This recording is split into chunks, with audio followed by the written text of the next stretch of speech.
Alors Zoé, tu as 24 ans, tu vis à Tours en ce moment. Et ton parcours, tu vas nous l'expliquer parce que tu es sortie du système scolaire à l'âge de 16 ans.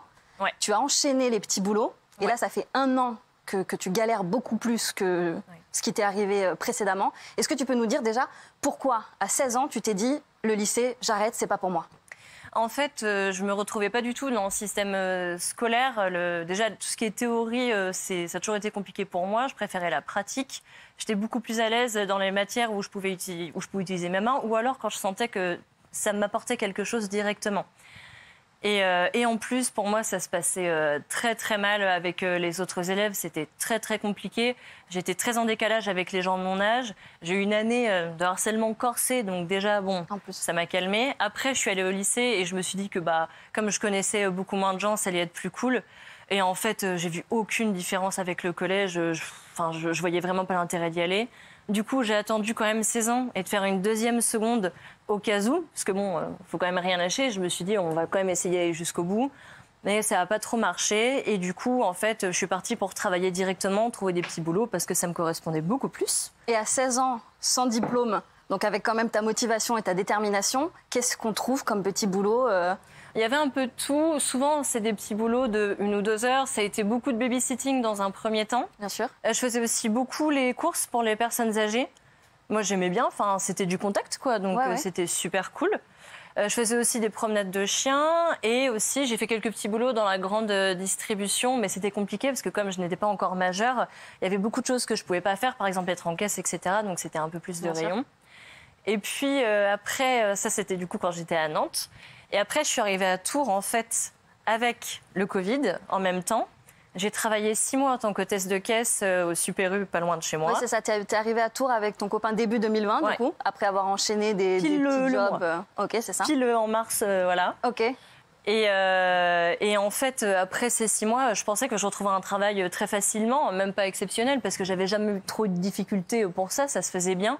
Mais en fait, comme je recherchais beaucoup de boulot dans l'accueil, la réception, le contact, etc., en fait, tous les établissements dans lesquels j'avais postulé, ils ont tous fermé, bien sûr, pendant le Covid. Et au moment où, du coup, ça commençait à réouvrir, à se déconfiner, etc., toutes les offres en fait, que j'avais étaient perdues. Et en plus, plus personne voulait lâcher son travail parce que c'était carrément devenu quelque chose où vraiment... extrêmement précieux, oui, que si tu lâches, tu auras énormément de mal à retrouver. Ouais. Et en fait, derrière, j'ai jamais réussi à retrouver de travail malgré les journées entières sur Pôle emploi, les lettres de motivation, les je sais pas combien d'entretiens j'ai fait, C'est etc. ça, là, ça fait 1 an vraiment que tu cherches du travail et que tu n'y arrives pas. Donc financièrement, je suppose que c'est en ce moment un peu compliqué. Ah bah, c'est la galère. En fait, là, du coup, jusqu'à maintenant, il y a peu de temps, je touchais le chômage, donc ça allait, j'arrivais à me débrouiller, tout ça. Mais là, du coup, le mois dernier, j'ai arrêté de le toucher. Et du coup, c'est très compliqué pour moi parce que je suis plus du tout indépendante.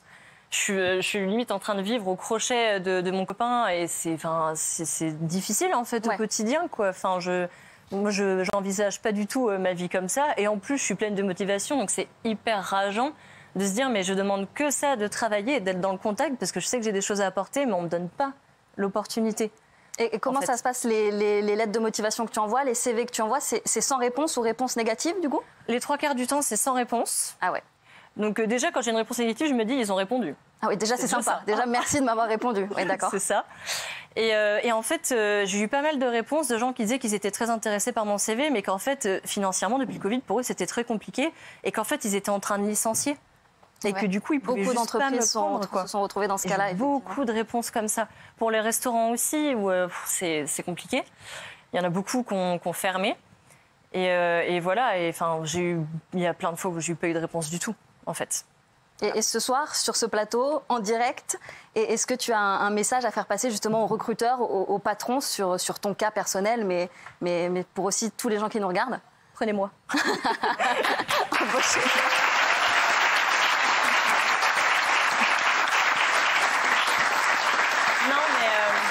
Je sais que des fois, je peux comprendre aussi qu'au patron, ça fasse peur parce que j'ai pas une grosse expérience, j'ai pas de diplôme du tout. Donc je peux tout à fait comprendre que ça fasse peur, mais vraiment, enfin, je connais énormément de gens qui n'ont pas de diplôme et ils sont aussi intelligents que les autres, il n'y a pas de problème. Juste, ils sont pas faits pour le système scolaire. Ouais, et puis aussi, des fois, il peut y avoir des choses de la vie qui font que ça passe pas, qu'une année d'études va être ratée, alors que les capacités, elles sont là. Enfin, voilà. Exactement. Et vraiment, enfin, moi, je sais que je suis totalement capable d'apprendre. Je l'ai très bien vu à chaque fois que j'ai fait un nouveau boulot. Je sais très bien ce que je vaux, quoi, dans le milieu du travail. Effectivement l'air très capable, compétente et motivée. Et donc là, dans l'idéal, ton secteur de recherche privilégié, c'est, tu nous as dit, le contact avec les gens. Ouais. Particulièrement tout ce qui est accueil, contact avec le client, conseil. Mais vraiment, en fait, moi, ce que je recherche, c'est du contact humain. J'ai plus envie, en fait, de faire des boulots où pour moi, ça n'a plus de sens, ou quand je rentre le soir, en fait, je sais même pas trop pourquoi je fais ça. Enfin, si, pour manger, ouais. Mais enfin, voilà, quoi. Il y a un moment où, bon, maintenant, j'ai 24 ans et j'ai envie d'avoir un travail où je m'épanouis. Bien sûr. Personnellement et professionnellement, en fait. Merci beaucoup, Zoé, pour ton témoignage.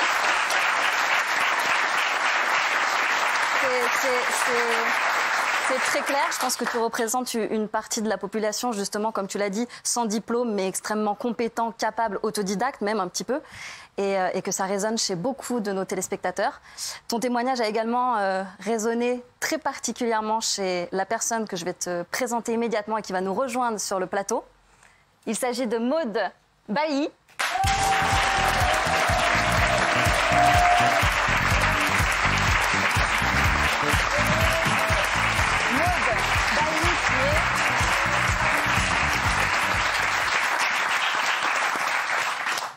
Qui est directrice générale Europe du Sud du groupe Accor, si j'ai bien saisi le titre dans sa globalité. Merci beaucoup, Maude, d'être sur ce plateau. Merci beaucoup d'avoir accepté de rencontrer Zoé. Alors, ton parcours à toi aussi est assez fou. Je vais vous laisser expliquer à Zoé ce que vous pouvez lui proposer et je pense que ça peut lui correspondre parfaitement. Salut Zoé. Salut. Alors, on ne se connaît pas encore. Zoé ne le savait pas ce matin, mais en fait, je suis la mentor de Zoé. Voilà.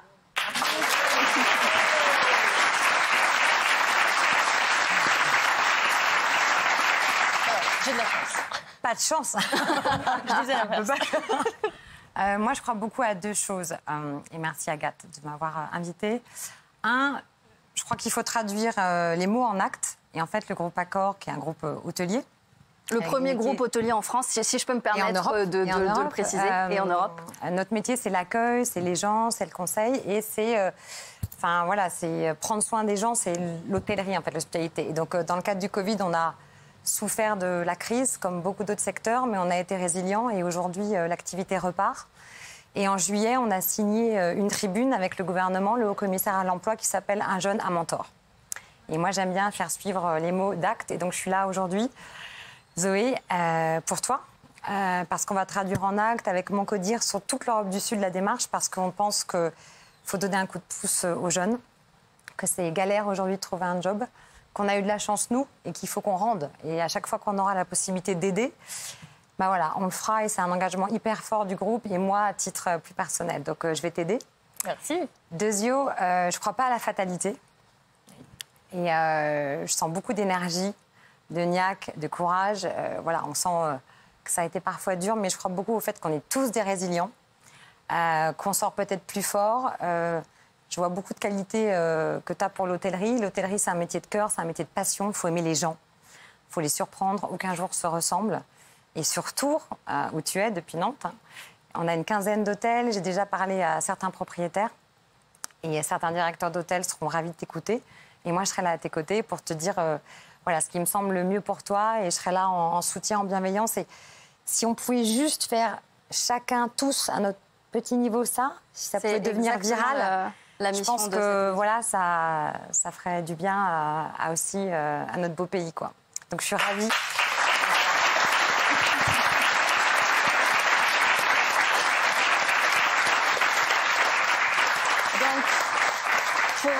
Pour résumer ce qui vient de se passer sur ce plateau et qui m'émeut particulièrement, Zoé, potentiellement à Tours, il y a des hôtels du groupe Accor qui seront ravis de te rencontrer, de te faire passer des entretiens et potentiellement de t'embaucher dans ces prochaines semaines. Comment tu vis ce moment? Je ne peux pas parler à ta place. Merci.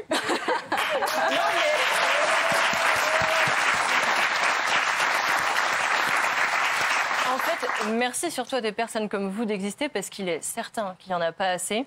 Et je suis super contente et je vais vraiment essayer de profiter à 1000% de cette opportunité. Et voilà. Tu vas tout casser et tu vas devenir un des meilleurs éléments des hôtels de Tours. Évidemment. Et j'espère que vous viendrez tous à Tours pour voir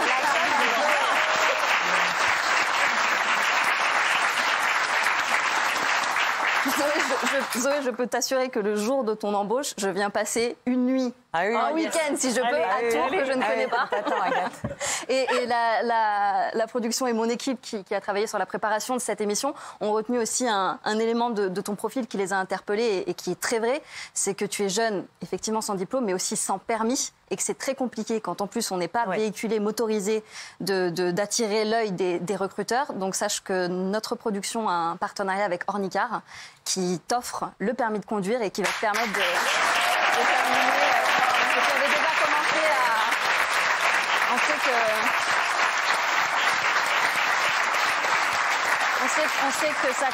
On sait que ça coûte très cher. On sait que tu avais déjà commencé à prendre des leçons de conduite et que tu avais déjà entamé le processus. Et Ornicar est profondément engagé pour la mobilité pour tous.